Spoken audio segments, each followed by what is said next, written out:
आपल्या साड्यांची महाराणी स्वामिनीच्या YouTube चॅनलला सबस्क्राईब करा आणि भारतभर विखुरलेल्या देवींच्या शक्तिपीठांचा महिमा सांगणारी मालिका स्वामिनी आदिशक्तीची अनंत रूपे आता YouTube वर. तू सखी, तू प्रिया, तू रूपा, तू मोहिनी. स्वामिनी स्वामिनी स्वामिनी. स्वामिनी अत्याधुनिक आणि पारंपरिक साड्यांचं विलोभनीय दालन. तुमची आवड जाणणारं, तुमचं सौंदर्य उजळवणारं स्वामिनी. सौभाग्य सुंदर लेऊनी बसने उभी मन भावनी. स्वामिनी विझिलँड बिल्डिंग, कुमठेकर रोड, पुणे. साड्यांची महाराणी स्वामिनी. मानवी जीवनात, समाजात स्वास्थ्य व आनंद नांदावा, नवीन पिढीला हा सांस्कृतिक वारसा समजावा म्हणून ही मालिका सादर करीत आहोत. याद्वारे कुठल्याही अंधश्रद्धेचे अथवा अनिष्ट प्रथेचे आम्ही समर्थन करत नसून कुणाच्याही भावना दुखावण्याचा आमचा हेतू नाही. स्वामिनी साड्यांची महाराणी. आजच स्वामिनी सारीज पुणे या YouTube, फेसबुक आणि Instagram या सोशल मीडिया प्लॅटफॉर्मला भेट द्या, सबस्क्राईब करा आणि स्वामिनीशी कनेक्ट व्हा. तूच स्वामिनी खरोखरी, तूच स्वामिनी खरोखरी. वर्णू किती तुझ परोपरी, वर्णू किती तुझ परोपरी. तू शतरूपा शुभंकरी, तू शतरूपा शुभंकरी.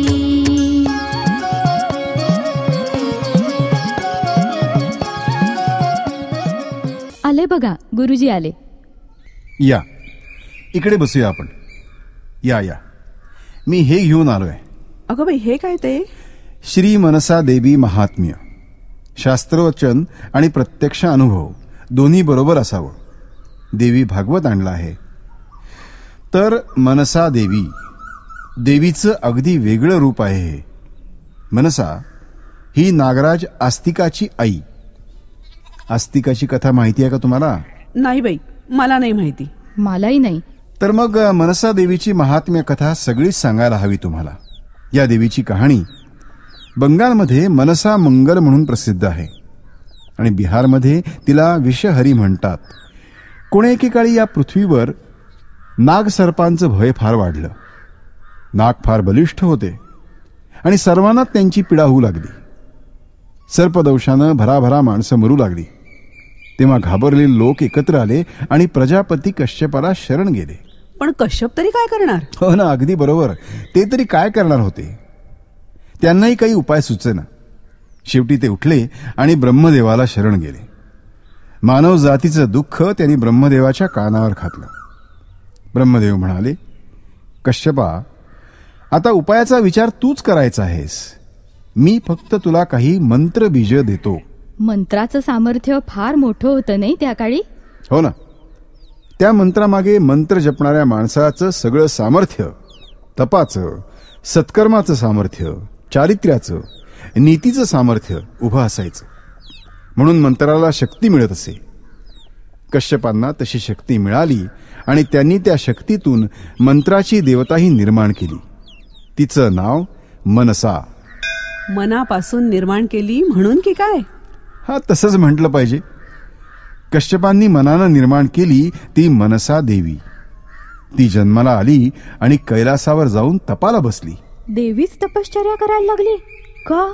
हो ना, कारण नव्यानं जन्म घेतलेल्या त्या देवीला स्वतःचं सामर्थ्य मिळवायचं होतं. आजच स्वामिनी सारीज पुणे या YouTube, फेसबुक आणि Instagram या सोशल मीडिया प्लॅटफॉर्मला भेट द्या, सबस्क्राईब करा आणि स्वामिनीशी कनेक्ट व्हा. तर ही देवी तप करत राहिली आणि शंकर प्रसन्न झाला तिला.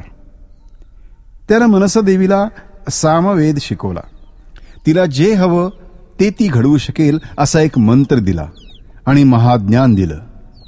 स्त्रीच्या वत्सलतेला, कोमलतेला, भावुकतेला, विचारांची, ज्ञानाची जोड मिळाली आणि मनसा ही एक श्रेष्ठ शक्ती बनली. म्हणून ती बंगालमधली मोठी देवी आहे होय? नाही नाही नाही, थांबा थांबा. अजून तिच्या मोठेपणाची गोष्ट संपलेली नाही. कारण शंकराचा वर मिळाला एवढ्यावर मनसा समाधानी झाली नाही. शंकराच्या आज्ञेनं ती पृथ्वीवर पुष्कर तीर्थावर आली आणि तिनं भगवान कृष्णाची आराधना केली. तो काही शंकरासारखा तिला लगेच प्रसन्न झाला नाही. त्यानं तिची पुरी कसोटी पाहिली, पण ती कसोटीला उतरली तेव्हा स्वतः श्रीकृष्णानं तिची पूजा केली. अगो बाई, हे म्हणजे नवलच. हो ना, देवानच तिची पूजा करायची म्हणजे खरंच उलटा न्याय. का बरं? स्त्री शक्तीवर तुमचा विश्वास नाही की काय? बायकांना नेहमी कमी लेखतात, दुय्यम स्थान देतात असं आपणच बोलतो, ऐकतो. पण इथे देवानच धडा घालून दिला आहे आपल्याला. तर अशा रीतीनं मनसा देवी सर्व माणसांनाच काय पण देवांनाही पूजनीय झाली. पण बापासाठी ती मुलगीच ना. वयात आलेली मुलगी लागली चिंता. तुमचा अनुभव ताजा असणार. लेकीचं लग्न एवढ्यातच झालं ना. ती चिंता निर्माण होण्याआधीच मिटली होती. तिचा नवरा तिनं शोधून आणला, तिला हवा तसा. म्हणलं चला, आनंद आहे. मनसेचा काळ वेगळा हो. बापच जावयाच्या शोधात फिरत होता. तेव्हा फिरता फिरता त्याला एक मुनी सापडले. त्यांचं नाव जरत्कारु. अगदी वाळलेले, हडकुळे. कश्यपांची मनसाही तशीच असणार. एवढी तपश्चर्या केल्यावर काय दशा झाली असेल शरीराची. तसंच होतं. त्यामुळे 2 जरत्कारु माणसं एकत्र आली, लग्न झालं, सुखाचा संसार सुरू झाला आणि यथाक्रम मुलगा जन्माला आला, तो आस्तिक. देण्याघेण्यासाठीच्या साड्यांपासून ते नववधूच्या साड्यांच्या खरेदीसाठी महाराष्ट्रातील एकमेव 3 मजली प्रशस्त वातानुकूलित दालन स्वामिनी. साड्यांची महाराणी स्वामिनी. आपण ऐकत आहात देवीच्या विविध शक्तिपीठांचा महिमा सांगणारी मालिका स्वामिनी, आदिशक्तीची अनंत रूपे. जन्मेजयाच्या सर्पसत्रात नाग मरत होते तेव्हा या आस्तिकानं तो संवार थांबवला आणि नागांना अभय दिलं. पण नाग त्रास देत होते म्हणून ना मनसेचा अवतार झाला. वा वा वा, कथेकडे चांगलंच लक्ष आहे तुमचं. बरोबर आहे. पुराण कथामध्ये असे प्रश्न पुष्कळदा पडतात. मला वाटतं की महाभारतातही जन्मेजय राजाच्या सर्पसत्राची गोष्ट आणि देवी भागवतातील मनसेची दुसरी गोष्ट एकत्र समोर ठेवून मी तुम्हाला सुसंगत कथा सांगावी. मुळात नाग बलाढ्य झाले आणि मनसा त्यांना काबूत आणण्यासाठी निर्माण झाली. पण ती त्यांच्यामधलीच एक होती. तसा तिचा जन्म झाला नसता तर परक्या देवतेचा सल्ला नागांनी कसा मानला असता? आणि इतिहास पुष्कळदा आपण गोष्टी रूपानं सांगतो, तसं इथं झालंय.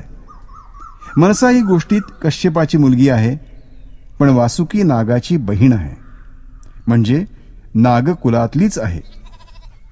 इतिहास असा आहे की मनसा ही नागवंशाच्या लोकांची प्राचीन काळी प्रमुख देवता होती. नागलोक दिसायला सुंदर, कलासक्त, उत्तम सौंदर्यदृष्टी असणारे मनसा ही त्यांची देवी. पुढे आर्य लोकांनी नागलोकांना आपल्यात सामावून घेतलं तेव्हा त्यांच्या देवीलाही अंबेचं एक रूप मानलं आणि ती आदिशक्तीचा एक अवतार झाली. महाराष्ट्रातल्या विविध स्वामिनींचं श्रुतीदर्शन आम्ही आपल्याला घडवलं. ते कसं वाटलं हे आम्हाला जरूर कळवा. आमचा पत्ता आहे स्वामिनी, विझिलँड बिल्डिंग, कुमठेकर रोड, पुणे. साड्यांची महाराणी स्वामिनी. संकल्पना नावेद आणि जावेद शेख. संहिता डॉक्टर अरुणा ढेरे. निवेदन रवींद्र मंकणी, सुनेत्रा मंकणी.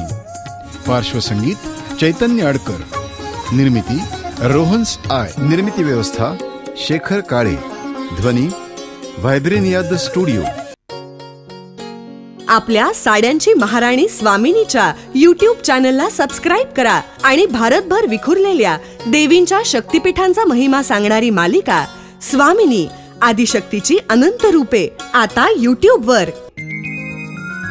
तू सखी, तू प्रिया, तू रूपा, तू मोहिनी. स्वामिनी स्वामिनी स्वामिनी. स्वामिनी, अत्याधुनिक आणि पारंपरिक साड्यांचं विलोभनीय दालन. तुमची आवड जाणणारं, तुमचं सौंदर्य उजळवणारं स्वामिनी. सौभाग्य सुंदर लेऊनी बसने उभी मन भावनी. स्वामिनी, विझिलँड बिल्डिंग, कुमठेकर रोड, पुणे. साड्यांची महाराणी स्वामिनी.